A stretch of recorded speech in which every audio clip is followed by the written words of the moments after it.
Hello, grade 12s. Welcome back. It's Economics with Ms. Piwe. We're looking at the reasons and the consequences of market failure. So let's get back right to what we were doing before the ad break.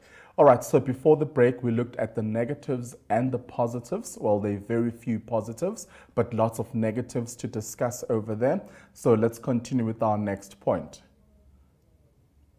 So now we are looking at the negative externalities, which are often overproduced, while positive externalities are underproduced. So this leads to market failure. Remember, I did raise this point earlier on, and I said, unfortunately, there are more negatives that are produced than the positives. Okay, and as a result of this, we end up with this situation of market failure because now the negatives overpower the positives, and then this leads to an imbalance, and then we find ourselves in a situation where we are dealing with market failure. Also, another important point to note is the missing markets. So markets are incomplete because they cannot meet the demand for certain goods. Okay, so this brings back the whole issue that we discussed when we looked at the foreign market in the secular flow, that it does happen at times that a country is not in a position to meet the demands of a particular product, and then therefore they consider opening it up to other countries to come in to supply or to come into the country to help manufacture these products so that they can meet the demands that the society has. So it's important that we look at this concept of the missing markets that exist, because we know that markets are incomplete. So this is an important point to be aware of. And this is as a result because they are not in a position to meet all the demands for certain goods or services. So that's the first point that we're going to bring into this discussion. And then the second point is the public goods. That is, community and collective goods are high in demand, but are not supplied by the market because of the low profit gained from them and the high cost of capital needed to supply them. Okay, so now we are looking at the public goods which are made up of community and collective goods. We know that very few suppliers are interested in providing these goods because they know that the income or the profit generated from the making of these goods is not good enough. And therefore, they also know that they incur such high costs in producing these goods, but they end up with a low profit. So they don't want to actually be involved in supplying these goods based on the fact that there are high costs in making them and there are low profits to be enjoyed. So since private producers cannot withhold these goods for non-payment, they are reluctant to provide these goods. Okay, because what's the point of going into a market where you are going to incur high costs as a business and then you're going to generate low profits? So you are making a loss. So you are walking into a space where you know that you are going to fail. So they would rather explore other markets where they think they've got a chance or the potential to do well. So it's important that you have an understanding of this, that the reason why they are reluctant to provide these goods, it's because of the high costs of capital that are needed to supply these goods, and also there are low profits that are enjoyed in this market. So the government thus provides these goods and services. So government then has to step in to provide these goods because the private firms and businesses are not keen to actually supply these goods because of the high costs that are needed in order to make them. But the most important thing I think that scares them off from this market is the low profits that one can expect. Now, looking at public goods, we've just touched on that on our previous point and saying that private suppliers are skeptical to supply these goods because of the high costs that are incurred in making those goods available to the public. So this includes community and collective goods and has two features. Okay, so we know that these include the community and the collective goods.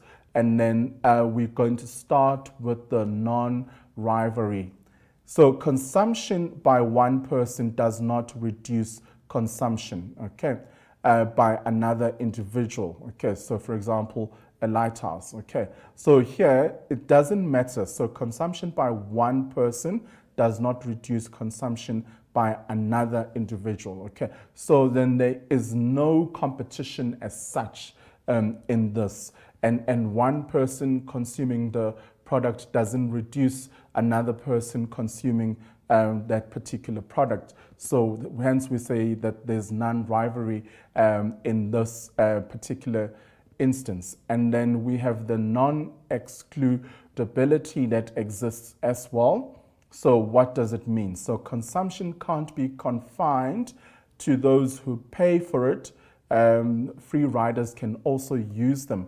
For example, radio and television. Okay, so we know that there are people out there that do not pay their TV licenses, but they enjoy watching the channels that are provided by the SABC, and also they have access to the radio stations as well. And now, so you actually can't say that that service is only exclusive to those that pay, but also the ones that don't pay get an opportunity to enjoy that product. Okay, so there's no exclusion in terms of offering this particular product. Okay, and then we've given you two examples there. So in addition, social benefits outstrip private benefits, for example, healthcare and education. All right, so we know that healthcare is something that's very important, and also education is something that's important. And we know that a huge chunk of the budget, of the national budget, goes towards healthcare and also towards education, because those two social areas are considered to be very important. So a lot of resources need to be allocated accordingly in order to ensure that these social departments or areas are able to function and offer the services to the public. For example, a public hospital, if you don't have medical aid, then you have to go to a public hospital. So look at the numbers that they cater for in a public hospital. And if you look at some of our big hospitals, they take huge amounts of patients with all sorts of illnesses and injuries and all that. So there are doctors, nurses, admin staff that need to be paid.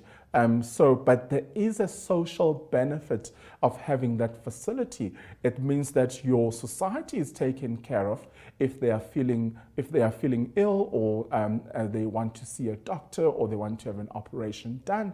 They know that they can use the public healthcare system in order to do that. And education is another important one. Imagine, just look at the number of public schools that we have around. And if we didn't have those, there will be millions and millions of people that would not have access to education. So government ensures that there are more schools available so that society and citizens could have access to education. All right, so that's looking at social benefits and how they outstrip private costs. And non-rejectability is our next point. So individuals are not able to abstain from from consumption. In other words, street lighting. So street lighting is very important.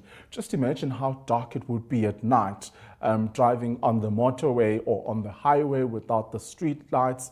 In your neighborhood, you wouldn't be able to walk around at night because the street lighting is not there. So that is something that's important.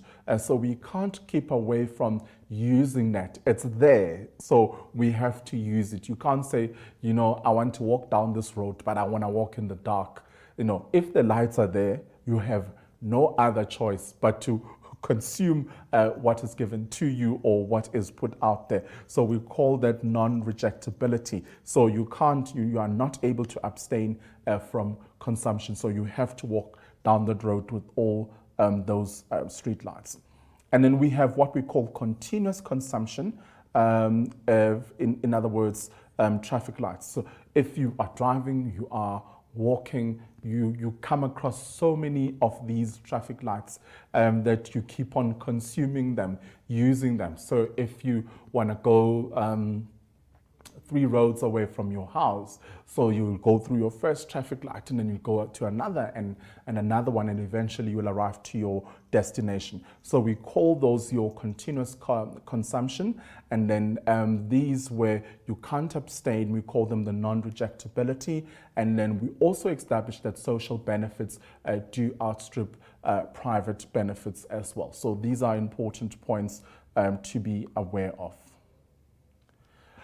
Okay, so we've looked at public goods, so it's time that we look at community goods, because we did mention them in our discussion earlier on. So these are goods such as defense, police services, prison services, street lighting, flood control, stormwater drainage, and lighthouses. So these are goods that are usually used or enjoyed by the community. We know that defense will protect the national borders, and people will need to go through the correct procedures if they are wanting to come into our country. And if there was an attack that was planned to attack our country, the defense force will make sure that we are protected, same as the police. They make sure that we are safe in our communities. Prisons play an important role. Offenders get a facility and a chance where they could go through a rehab process and be incorporated back to society later on. Street lighting is there, flood control, and so on. So these are examples of what community goods are. And then now let's have a look at the collective goods. So what are collective goods? So these are goods such as parks, your beach facilities, streets. So we call them collective goods. So markets are incomplete and cannot meet the demand for all goods. So government provides public goods which consist of, okay, go to my next point. So we have what we call merit and demerit goods. So we're going to start off by looking at what merit goods are. So these are highly desirable for general welfare, but not highly related by or highly rated by the markets. For example, healthcare, education, and safety. Okay, so we know that these we desire to have these goods because they are good for our welfare. But we know that they are not highly rated by the market. So healthcare, education, and safety are examples of such merit goods. If people had to pay the market price for them, very little would be consumed. Okay, so if we had to pay the market price for a healthcare facility or service. So if you look at what private hospitals charge if you for a patient to stay for a day or two, that's a lot of money. Hence, people need medical aid in order to access these facilities. Private schools, I mean, people pay a fortune to send their kids to private schools, but not everybody is in a position to actually pay for those amounts. So the public services or the public goods will then come in to assist in that regard. And also there are people that invest on private security and they pay so much money. But police do offer security, but if you want a much more exclusive service, then you should be able to pay for it. So if we were to pay market prices for healthcare, education, and safety, then there'll be very little consumption happening under these areas, because people will not be in a position to pay the amount that is needed or that they have to pay in this market. So the market fails because the market produces less than the desired quantity. Okay, so hence we say this becomes a reason for market failure because they are producing less than the desired quantity. Okay, so let's move on to the demerit goods. So what are demerit goods? So these are overconsumed goods. Okay, so they are overconsumed. So I want to highlight that. Oh, good. For example, cigarettes, alcohol, and drugs. So we know that the consumption, when people, or when we read on the newspapers or watch the news, when there's a huge drug bust that has happened, we know that they talk millions and sometimes billions in terms of how much the drugs are worth. And also alcohol. There was an interesting research that was done on South Africans and the amount of alcohol that South Africans consume as a nation. So that was quite intriguing, I must say. Also, we know with cigarettes that smoking is almost like a trend, and it's unfortunate, although people know that there are health risks associated with smoking, but people still do go ahead and smoke. So that's the personal choice that they make. So these goods are over-consumed. There is such a huge need for them in our society, and society is prepared to pay the price.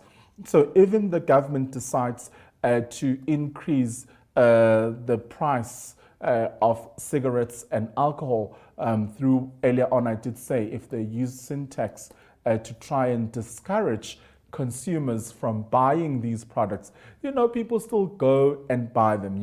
When I look at how much a packet of cigarettes it's costing now, and I look back 20 years ago, it's expensive.